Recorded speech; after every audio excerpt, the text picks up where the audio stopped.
Hello and welcome back to Digging with Dallas. That's right, that's me. But you know that by now. So you join me here in Lincolnshire. It's where I live, Lincoln itself. And there's a big ball of bright sun in the sky. And I was going to report it because we've not seen that yet this year, really, have we?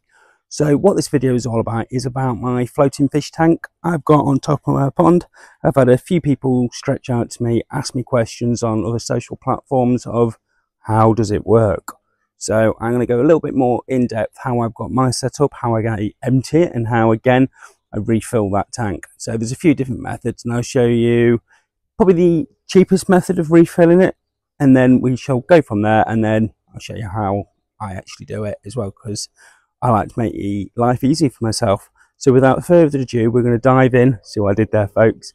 We'll dive straight in and I'll show you exactly my setup of my tank and how first I'm going to empty it, then I'm going to clean it, put it back in, and really it is quite a simple job to do. But yeah, we'll show you while we're down there, folks. So while I'm going down there, please remember to like and subscribe to my channel. It really does mean the world to me, and I try and stretch out and help as many people as I can with this. So let's go to the tank right now. So here's the actual fish tank itself. So it's got water in it at the moment. It has gone a little bit green, so it is the day for cleaning it. There's a few ways of cleaning it. You can stick a magnet on it on the inside, like you can get in your house, just dush all around it. But when at the front, that makes it a little bit more tricky. So all I'm going to do to actually empty the tank to start off with is one of my air stones. Here it is. I'm just going to stick that underneath the tank. So now it is going to fill like so with bubbles, with air. So what that's now doing, you can see in there, it's filling it with air, so that water is now actually slowly but surely going to drop out of it. So that is that bit there. So how does the actual tank support itself?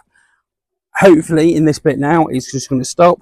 It's going to show you the frames when they were being made.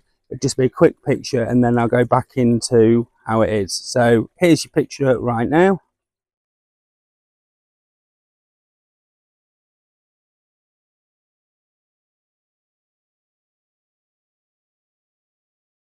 And we're back with you, folks. I hope that worked there. So the actual frames you've just seen, this is them now in situ.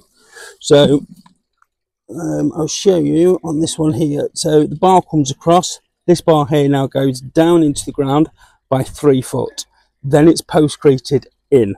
So there's your other bar over there. Again, that goes down 3 foot in the corner next to the black pipe there.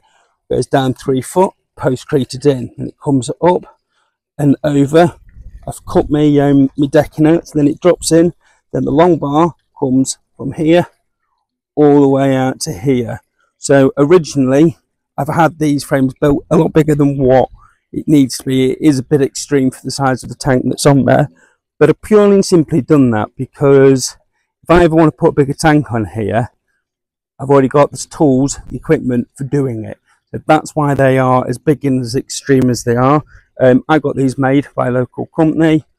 It's all done and dusted that way. So yeah, we won't talk about costs about that, because if the wife finds out, she may get into trouble.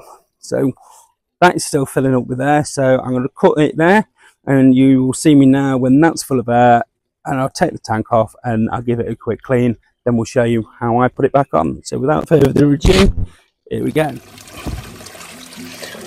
So the tank's now empty. Like I say, all I did to empty it was just put air stone in there, so it has emptied it. Remove that off there now quickly. So yeah, just a blank air stone straight in there, fill it up with air, and it is empty. Go back in the pond. So I'll take the tank off now, and you will see what I'm talking about when I talk about the metal frame. So with it being empty, there's no weight to it other than the tank itself. So I'll put that out of the way, and then I'll show you the actual frame it sits on.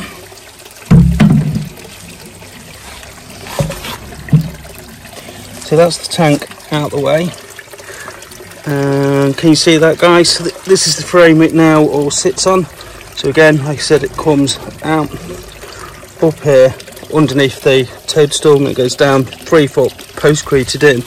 So I'm going to clean that off and then I'll show you how I put it back in. So here we go, with it nice and clean on there. All I'm going to clean it with is quite simply just some kitchen roll and a bit of warm water, and it will get it off. So here we go. So that's the tank clean again, and it is back in situ. So quick explanation how this actually works. So the frame is sitting underwater, so the top of the water is here, bottom of the tank is like an inch underneath. I don't know how well you can see that with my finger. So yeah, top of the water is there, bottom of the water is here. So how it works, here's one I got earlier on. So just normal kitchen glass. If you fill that up with water and tip it upside down, that's now got the water in. I can move that water around in the pond, not a problem. Until that seal gets broken at the bottom, the water will stay in it. Fish can swim in and out of that, not a problem, water will transfer. But the second that seal does get broken, the water will drop out, so it acts as a vacuum pack. So again, there it is, comes back out. So that is how it actually works. So as long as the water stays above the bottom of the glass, or the tank in this case, it will all stay in there. So that's how that works. So now back to the actual tank itself. Need to fill that back up with water. There's a couple of ways of doing this. The cheapest way is the way I'm going to show you first. The easiest way is you get a pond vac and you quite frankly stick the pond vacs up there, turn it on, and it will suck the air out. But appreciate not everyone's got a pond vac, so now you ask yourself, how do I get the water in there? So I'll put the camera down and I'll show you exactly how the easiest, what the cheapest way of getting the air out of there, water in there is. So here we go. So the cheapest way of getting the air out of there is to suck it out, because that's what you need to do. So if you just get a normal garden hose pipe, both ends, stick one end in the water, stick it up in there. If you can do that, I suggest blowing down it while you do it, otherwise you end up with water going down there before you start sucking. So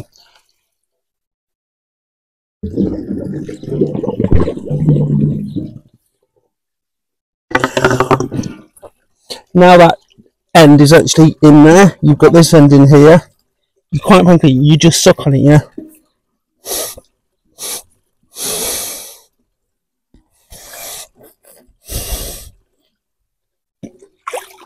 That'll do for that, because I am going to get my pond vacs out and do it. But as we can now see, the water level has now come up, so the water is now in the tank, air has come out, so that is out there. So what I'll do now is I will suck the plastic pond vacs in there, suck all the air out, and then hopefully I'm going to go to show you it again, how to encourage the fish to go up and in there to start off with. So let me get my pond vacs, I'll suck the air out, I'll join you in a second.